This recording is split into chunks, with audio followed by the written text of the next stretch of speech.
नमस्कार, मैं वीरेश ठाकुर हार्दिक अभिनंदन करता हूं एचपी शिक्षा चैनल पर। तो अभी रूबरू हुए आपके समक्ष हिमाचल प्रदेश की सुबह की ताज़ा खबरों के साथ। इससे पहले सुबह की ताज़ा खबरों के सिलसिले को शुरू करें। हिमाचल प्रदेश की लेटेस्ट नोटिफिकेशन और अपडेट्स को पाने के लिए चैनल को जरूर सब्सक्राइब करें।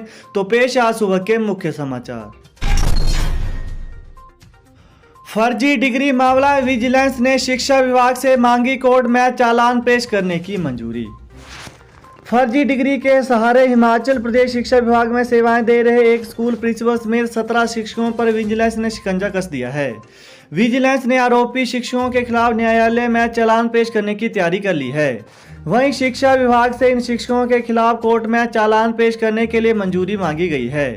मंजूरी मिलते ही कोर्ट में केस चलेगा। माना जा रहा है कि न्यायालय में भी इस केस पर जल्द सुनवाई होगी और फैसला भी जल्द आएगा। राज्य सतर्कता एवं भ्रष्टाचार रोधी ब्यूरो ने लंबा समय लेकर मामले से जुड़े तथ्य और सबूत जुटा लिए हैं। इनमें इन 17 शिक्षकों की फर्जी डिग्रियां, लिखावट के नमूने और बिहार की मगध यूनिवर्सिटी के अधिकारियों की ओर से उपलब्ध करवाए दस्तावेज शामिल हैं। परिवहन सुविधा, दिवाली पर 207 अतिरिक्त बसें चलाएगा एचआरटीसी विभाग। हिमाचल पथ परिवहन निगम एचआरटीसी दिवाली के चलते बाहरी राज्यों से हिमाचल प्रदेश और राज्य से बाहरी राज्यों के लिए अतिरिक्त बसें चला रहा है। बसें 2 और 3 नवंबर को चलाई जाएंगी। 207 बसें चलाने का फैसला लिया गया। वहीं इसके अलावा प्रदेश के भीतर भी स्पेशल बसें चलाई जाएंगी। निगम प्रबंधन ने इसका शेड्यूल भी तैयार कर लिया है। वहीं इसके अलावा दिवाली के दिन 4 नवंबर को भी एचआरटीसी ऑन डिमांड बसें दिल्ली, चंडीगढ़ और बद्दी के लिए भेजेगा। निगम प्रबंधन ने दिवाली के दौरान बस अड्डों पर कोविड नियमों का पालन करने को कहा है। एचआरटीसी के प्रबंध निदेशक संदीप कुमार ने कहा कि बाहरी राज्यों से हिमाचल आने वाले और हिमाचल से बाहरी राज्यों में जाने के लिए स्पेशल बसें चलाई जा रही हैं। दिवाली पर शाम को 5 बजे के बाद बसें नहीं चलेंगी। लॉन्ग रूट पर चलने वाली बसों को क्लब कर चलाया जाएगा। चंबा, अधूरा कार्य दिखाने पर शिक्षक ने फाड़ दी छात्रा की कॉपी। हिमाचल प्रदेश के चंबा जिले के खजियार में कक्षा में अधूरा कार्य दिखाने पर अध्यापक ने एक छात्रा की वर्कबुक फाड़ दी। इस हाथ होकर छात्रा ने घर में 3 दिन तक खाना नहीं खाया। यह घटना राजकीय वरिष्ठ माध्यमिक पाठशाला रंडो की है। 25 अक्टूबर को 9वीं कक्षा की छात्रा की शिक्षक ने सभी विद्यार्थियों के सामने वर्कबुक फाड़ दी। इसके बाद छात्रा मानसिक रूप से परेशान थी। परिवार से भी ज़्यादा बात नहीं कर रही थी। परिवार ने उससे पूछा तो उसने सारी कहानी बताई। पिता ने संबंधित अध्यापक को फोन कर पूछा तो संतुष्ट जवाब नहीं दिया गया। वहीं बुधवार को स्कूल प्रबंधन समिति की उपस्थिति में अभिभावक प्रधानाचार्य से मिले और छात्रा से किए गए व्यवहार को लेकर कार्रवाई की मांग की। वहीं अध्यापक को भी बुलाया गया। दोनों पक्षों को आमने सामने बिठाकर मामले की सुनवाई की गई। इसके अलावा छात्रा के पिता त्रिलोक कुमार ने बताया कि कक्षा में दिए जाने वाला कार्य पूरा विद्यार्थियों का कर्तव्य है, लेकिन कार्य अधूरा होने पर अध्यापक का ऐसा व्यवहार ठीक नहीं है। गलती होने पर डांटना आवश्यक है, लेकिन बच्चे को मानसिक रूप से परेशान करना सही नहीं है। वहीं अभिभावक खरैती राम, चमनलाल और आत्मा राम ने बताया कि उनके बच्चे की वर्कबुक फाड़ दी गई है। अगर बच्चों ने कोई गलत कदम उठाया तो इसकी जिम्मेदारी संबंधित अध्यापक की होगी। प्रधानाचार्य जेएस कालिया ने बताया कि अध्यापक को निर्देश दिए गए हैं कि वो इस तरह की घटना दोबारा न दोहराए, अन्यथा कार्रवाई की जाएगी। एसएमसी अध्यक्ष तिलकराज ने बताया कि अध्यापक का विद्यार्थियों के साथ ऐसा व्यवहार सहन नहीं किया जाएगा। अध्यापक ने अपने व्यवहार में सुधार नहीं किया तो जिला प्रशासन और उच्च अधिकारियों से शिकायत की जाएगी। हाई कोर्ट ने मांगा प्राइमरी मिडिल स्कूलों का ब्यौरा। उच्च न्यायालय ने हिमाचल सरकार से प्राइमरी और मिडिल सरकारी स्कूलों का ब्यौरा मांगा है। मुख्य न्यायाधीश मोहम्मद रफीक व न्यायाधीश सबीना ने राज्य सरकार से पूछा कि प्रदेश में कितने प्राथमिक और मिडिल स्कूल हैं।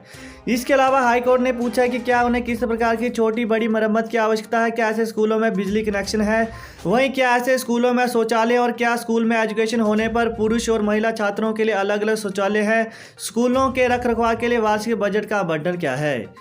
इसके अलावा हाईकोर्ट ने पूछा है कि क्या सरकार के पास छात्रों के अनुपात और उपलब्ध कक्षाओं की संख्या के आधार पर अतिरिक्त कक्षा के निर्माण की योजना है और पिछले 5 वर्ष के दौरान कितने नए स्कूल भवनों का निर्माण किया गया। क्या भारत सरकार की स्वच्छ विद्यालय योजना के नाम से जाने जाने वाली योजना राज्य में सभी सरकारी स्कूलों के लिए लागू की गई और यदि हाँ तो कितने स्थानों पर तमाम ब्यौरा शब्द पत्र के माध्यम से न्यायालय से समक्ष दाखिल करने के आदेश जारी किए गए हैं। वही स्कूलों की इमारतों को सुचारू रूप से मरम्मत व स्कूलों के उचित रखरखाव के आग्रह को लेकर हाईकोर्ट के समक्ष जनहित याचिका पर उपरोक्त आदेश पारित किए गए हैं। कोरोना, हिमाचल में 2 संक्रमितों की मौत, 79 विद्यार्थियों और 4 डॉक्टरों समेत 240 की रिपोर्ट पॉजिटिव। हिमाचल प्रदेश में बुधवार को 2 और कोरोना पॉजिटिव मरीजों की मौत हो गई। इनमें कांगड़ा में 34 वर्षीय महिला और शिमला में 90 वर्षीय संक्रमित बुजुर्ग महिला ने दम तोड़ दिया। वहीं प्रदेश में सरकारी स्कूलों में पढ़ने वाले 79 विद्यार्थियों और इंदिरा गांधी मेडिकल कॉलेज अस्पताल शिमला के 4 रेजिडेंट डॉक्टरों समेत 240 लोगों की रिपोर्ट कोरोना आई है। इसके अलावा प्रदेश में कोरोना के सक्रिय मामलों की संख्या 1972 पहुंच गई। स्कूल शिक्षा बोर्ड एसओएस 10वीं कक्षा का विशेष अंक सुधार परीक्षा परिणाम घोषित। हिमाचल प्रदेश स्कूल शिक्षा बोर्ड ने राज्य मुक्त विद्यालय के अंतर्गत 10वीं कक्षा की विशेष अंक सुधार की परीक्षा का परिणाम घोषित कर दिया है। बोर्ड अध्यक्ष डॉक्टर सुरेश कुमार सोनी ने बताया कि कुल 6,323 परीक्षार्थियों ने परीक्षा दी, वहीं जिसमें 4,416 परीक्षार्थियों का परीक्षा परिणाम पीआरसी, वहीं 304 परीक्षार्थियों का परीक्षा परिणाम पीआरएस और इसके अलावा 1,543 परीक्षार्थियों का परीक्षा परिणाम आरएलडी रहा है। सीमेंट प्राइस हिमाचल में सीमेंट 10 रुपये महंगा, अब 440 का मिलेगा बैग।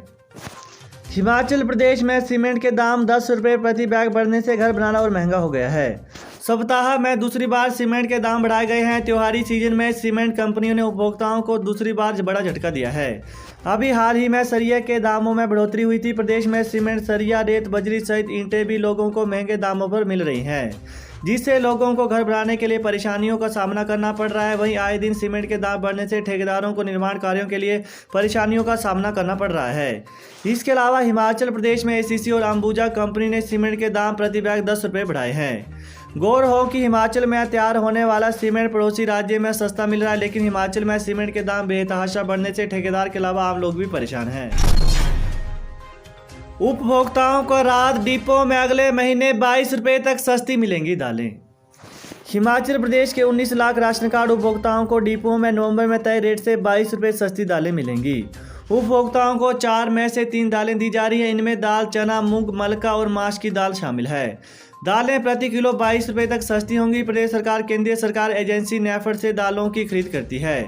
वहीं बताया जा रहा है कि दालों के दाम गिरने से उपभोक्ताओं को सस्ती दालें मिलेंगी। हिमाचल में कोरोना के मामले बढ़े तो फिर लगेगी पाबंदियां, सरकार कर रही निगरानी। हिमाचल प्रदेश में फिर से कोरोना के मामलों में बढ़ोतरी होने लगी। बीते रात प्रदेश में एक्टिव मामलों की संख्या घटकर 1100 के करीब पहुंच गई थी। अब यह आंकड़ा बढ़कर 1700 पार हो गया। अगर प्रदेश में इसी तरह मामलों में बढ़ोतरी होती रही तो सरकार पाबंदियां लगाने पर पीछे नहीं हटेगी। दिवाली पर अतिरिक्त छुट्टियां भी इसलिए की गई हैं ताकि चेन टूट सके। सरकार 10 नवंबर तक निगरानी कर रही है। वहीं अगर मामले नहीं घटते तो ठोस निर्णय लिए जाएंगे। हिमाचल में कोरोना की दूसरी डोज लगवाने वाले भी पॉजिटिव हो रहे हैं। स्कूली विद्यार्थी भी कोरोना की चपेट में आ रहे हैं। अग्निशमन विभाग के 82 कर्मचारी हुए पक्के।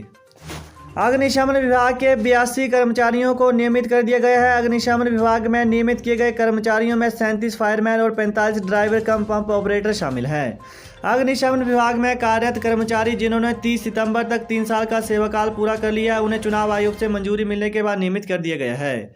वहीं अग्निशमन विभाग में लंबे समय से सेवाएं दे रहे इन कर्मचारियों को नियमित किया गया है। अग्निशमन विभाग के 82 कर्मचारियों को चुनाव आयोग से मंजूरी मिलने के बाद 26 अक्टूबर से नियमित कर दिया गया है। इनमें कई कर्मचारी बैच वाइज और कुछ एक सीधी भर्ती से कॉन्ट्रैक्ट पर आए थे। 30 सितंबर को 3 वर्ष का कार्यकाल पूरा करने के बाद उक्त कर्मचारियों को नियमितीकरण का तोहफा मिला है। इसके अलावा दिवाली से पहले नियमितीकरण का तोहफा मिलने से कर्मचारियों में खुशी का माहौल है। अब इन कर्मचारियों को नियमित कर्मचारियों की तर्ज पर वित्तीय लाभ मिलेंगे। तो यही थी हिमाचल प्रदेश की सुबह की ताज़ा खबरें। तो हिमाचल प्रदेश की लेटेस्ट नोटिफिकेशन और अपडेट्स को पाने के लिए चैनल को जरूर सब्सक्राइब करें। Thanks for watching. जय हिंद, जय हिमाचल।